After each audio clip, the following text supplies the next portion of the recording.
Hey,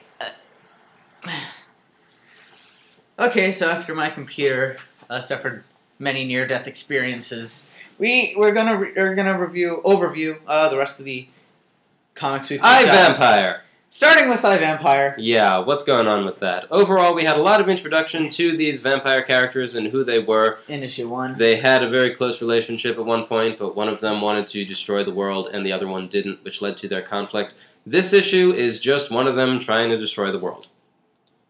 It's odd because... And succeeding. So we're given to believe. Well, not the world, I think just Boston. No, This takes place in Boston, doesn't it? Yeah, but if you look at I think at the end she says that, yeah, he defeated us here, but what we did and the 300 people that we killed, they did describe her as killing 300 people. And as of today, I'll be ruler of the entire filthy planet. So I don't think it's that she has already destroyed the world, it's that she's already started the vampire zombie apocalypse on this city, and that now her message will spread, and that the other vampires all over the world will take up the call. She's really leading a cult of vampires. And as we know, vampires increase exponentially. Of course. Yeah. Why not? Because, yeah, that's how things happen. Mm-hmm.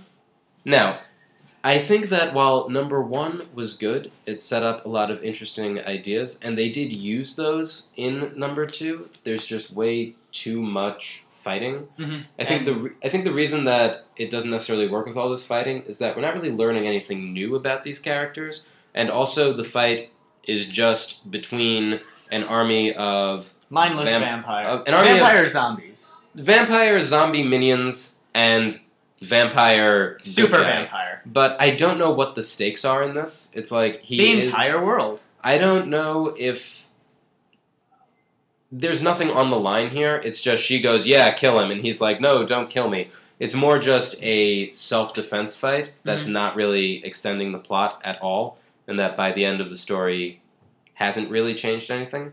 So I really think the plot kind of crawls to a standstill in this issue. I don't know what's going to happen after this. I am still interested in seeing what happens with this world, but... You said it like Tommy Wiseau. I know, but in this one issue, it seems almost redundant to issue 1. Mm-hmm. Do you have anything to say? No, you pretty much covered it. And I did like the fight scene. I thought it was a good fight scene. It was just... I thought it was a little difficult to follow because... Well, that's because one character keeps on turning into dust. That's it. One of them keeps turning into a wolf, and you have the dust that, if these guys do have all these... It's really a bunch of overpowered people fighting each other. Mm-hmm. It's kind of... It's Marvel versus Capcom 2. So, overall, I think also the art style makes the actual action parts a little bit difficult to follow, just because you have such heavy shadow. Do you want to show an example of, like, just a page? I mean, like, it's not impossible to follow, but it's a little bit more difficult than easy. Yeah. It's a little bit more difficult than easy. So overall, iVampire, I liked number 1. Number 2, I don't really see much in. So now let's go to the comic that's the opposite of that. Batman the Dark Vampire. Dark Knight.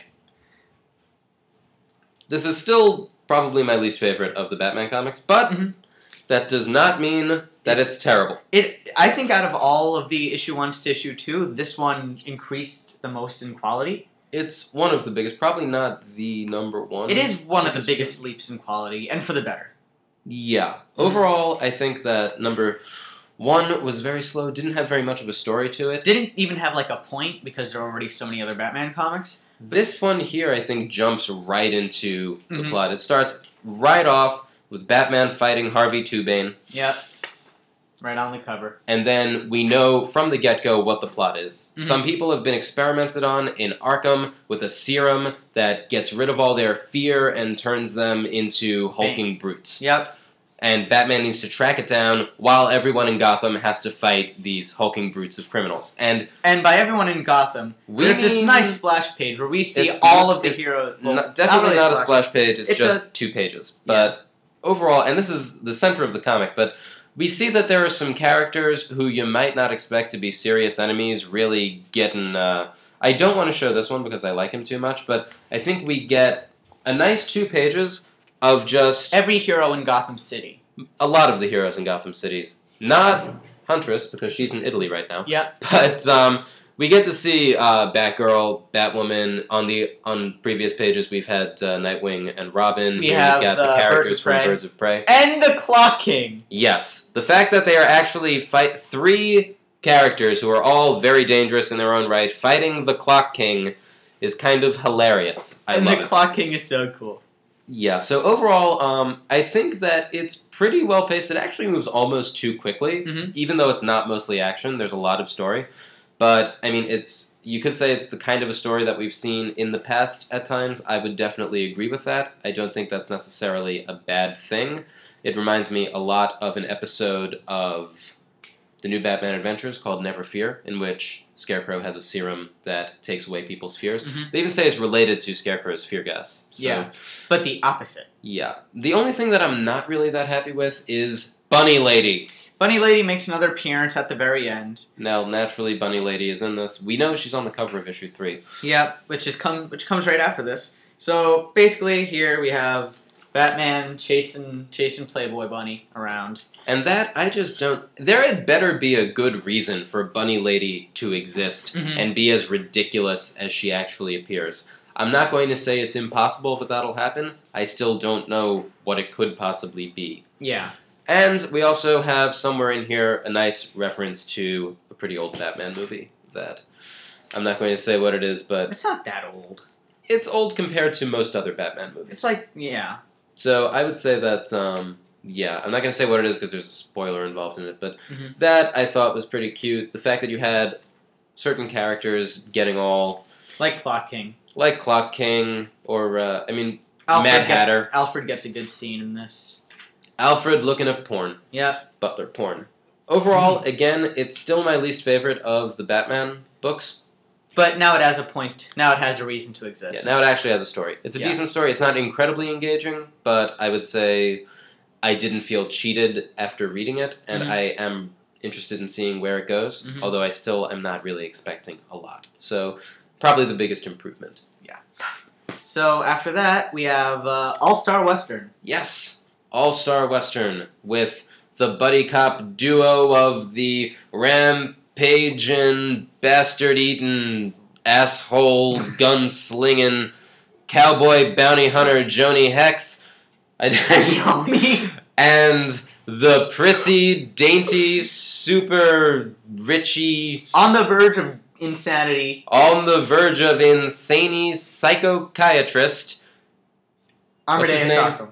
Amadeus Arkham. I Or said Armadeus. I said Armadeus. It's Adam. Joni Hex and Armadeus Arkham. No, seriously though. I said Ackham.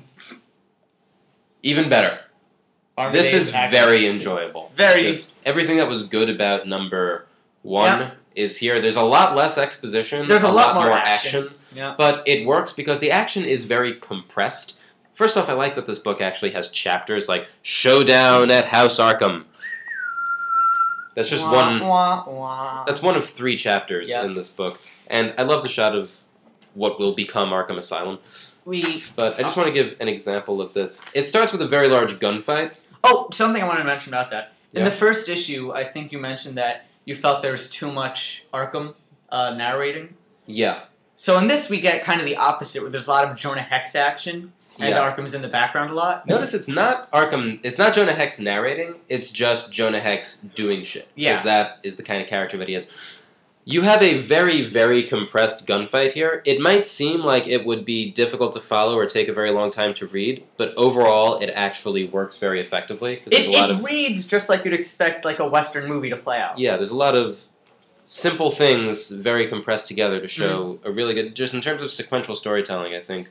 Something that works really well. And you do have the plot really moving forward. There's a lot less mystery, there's a lot less detective work, but you do have the fact that there is a criminal conspiracy going on. And we do see a bit of this criminals, whatever they're doing at the time. Yeah, and we do see some of that criminal conspiracy. And really the fact is that after this fight, our protagonists, they're in a situation, they're wanted by some dangerous people, and there's no one they can turn to. Yeah. So they've got to rely on their own wits, including their gunslinging badass selves and their dainty, erudite, educated selves, in order to But at pull the end through of the it. comic, they find themselves in quite the bind. And then at the end of the comic, we find ourselves in another comic. Yeah. Because this is actually A two twofer. comics in one. We get a twofer. Because again, this is All-Star Western. Double not prizes. Not Jonah Hex. Yep. So we end up with the story of El Diablo. El who Diablo. is definitely not Zorro. Yeah, show how definitely he isn't Zorro. Totally not Zorro, guys. Yeah, no, seriously though, we do have a comic about El Diablo, a character who is a demon who lives within the body of a possessed banker or something. Lazarus Lane. Is Lazarus Lane a banker? No. He's Oh. in a bank right now. No, but he was. I think he's like a real estate salesman or something. It'll say what he was if I can read this here. He survived a bank robbery. It's not. He survived a bank robbery. It Yeah. doesn't say exactly what he was. Dear. But overall, It doesn't really matter. Overall, we have a pretty short story here in which this guy who has El Diablo living within him getting attacked by a bunch of zombies. Zombie Native Americans. They are Native American cursed, which Yeah. makes them zombies. And he meets this posse, Who he has to convince to knock him out so he could release El Diablo. and they have to try to fight off the zombies. Yep. Overall, it's fun. I would say it's not a very long story. I'm not sure if... It says to be continued, so it seems like they're going to be running these two stories side by side, which... It's pulpy. It's a very pulpy I have to story. say, I like... What it reminds me of very much is like EC Comics, or maybe a Tales from the Crypt sort of thing. Really like 1950s style horror comics. Even in the way that it's drawn, if you can see... I don't know, I think we already showed that thing, but just... The art style here, it does remind me very much of, maybe that's not the best example, but if I showed just this woman's face here, I mean, it's very classic looking. And interestingly enough, the character of El Diablo originally did debut in All-Star Western #2. Yeah. Not this one, but the one in the from 1970. The one from 1970. Or, So we as get- Noah says, in the 1970. We get a very interesting thing that happened there. Okay, moving on to one of the bigger names this week. Duperman. Duperman! Now... What we said about #1 is very true of #2. It is wordy as fuck. Very wordy. Just show the first, full 2 pages. That can be shown. So just Very wordy. This is half word, half picture. yeah, you have pages covered in white. And what I find most surprising of all is that it doesn't really hurt the comic. No. It's just a very wordy comic. And you might not like a very wordy comic, but it does a good job of telling the story. It's not as though it should It doesn't be a book feel too or wordy. anything. And it is still very action-heavy. Uh-huh. Most of the book is still a One fight. one And large during fight that scene. entire large fight scene, it's covered in words. But it doesn't feel like the words get in the way at all.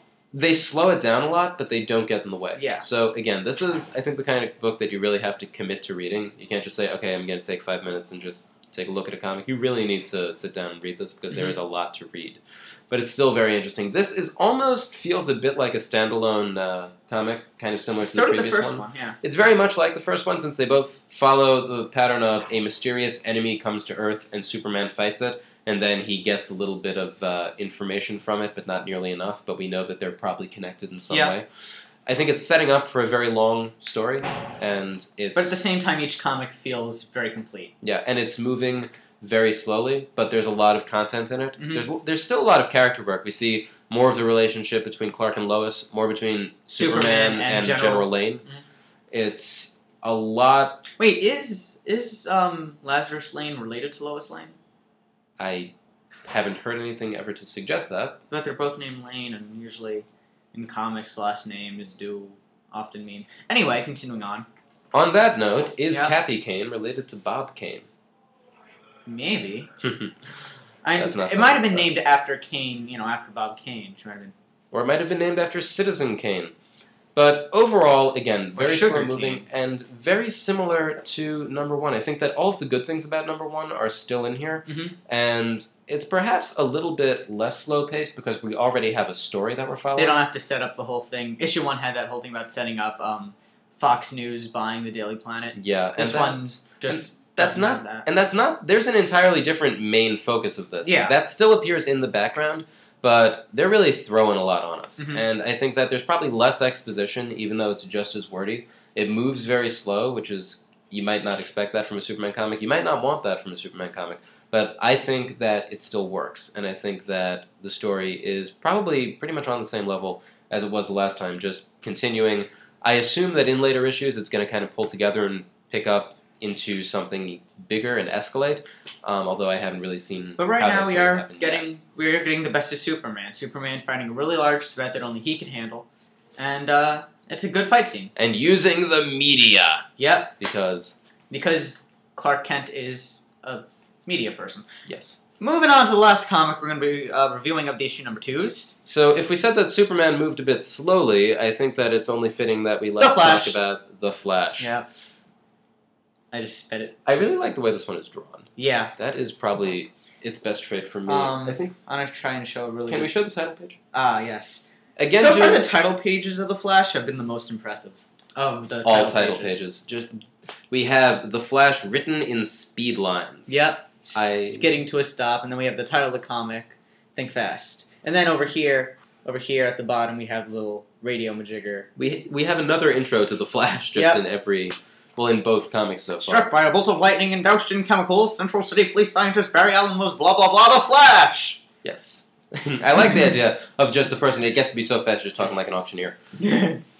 But overall, without talking too much about the story, we have Flash still trying to find out what happened to a certain friend of his who has come up with... Raoul or whatever. I actually forgot what his name was, so I'm not going to correct that. Yeah. We know that some sinister technology organizations and cloning may or may not have been involved. Mm-hmm. And overall, what is the way that Flash... Manuel. Yeah, that's definitely Raoul. I just thought, Spanish name that isn't Paco. But Paco's in Blue Beetle. There's a Paco in Blue Beetle.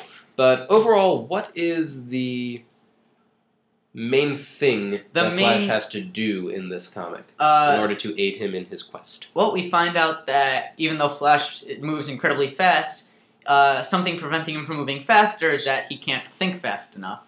So in this comic, he learns to think faster. And we see him put this into action. We do see him put into action, and we see... We could actually point out the page in this comic where Flash becomes overpowered. Which page would that be? Actually, I'm not sure I want to show that page. It's this one. It's a really beautifully drawn page, by the way. It is beautifully drawn, that when he does learn how to think fast, we actually do see the world through the Flash's thoughts. Mm-hmm. And just this kind of very chaotic, frantic, yet somehow... beautiful. Yeah. Piece of vision and mind combining. Yeah. I think this is what comic art should be able to do. I think it should be able to show us things that we really wouldn't be able to otherwise see, such as how our protagonist thinks. Mm-hmm. I mean, I think that's something that I know I hate referring to this book, but the third issue of Watchmen I find to be, I think it's like probably the best issue because it just shows us how a character thinks visually and using words. And I think we really do get a very great visual sense of what's going on in his mind. Even the cover is Flash's brain. Yep. So getting all hyped up on Flash energies. And I think this is the kind of thing that I think is very artistic without being artsy in the same way that Batwoman is. Not that I don't like Batwoman, but I think this is much more accessible. Yeah. But no less beautiful and no less substantial. So I think this is... I liked issue 1. I think this is still an improvement off of it. And I'm very interested in seeing where this new power takes the Flash. Yeah. Especially because the mystery regarding his missing friend is developing as... and now that he could think and just absorb all this information at once, he's all the better at finding out information. Yeah, the one thing that bothers me is that I think in the past we've had a lot of introduction to new villains. Mm-hmm. It seems that every story so far does have a new villain as the main enemy.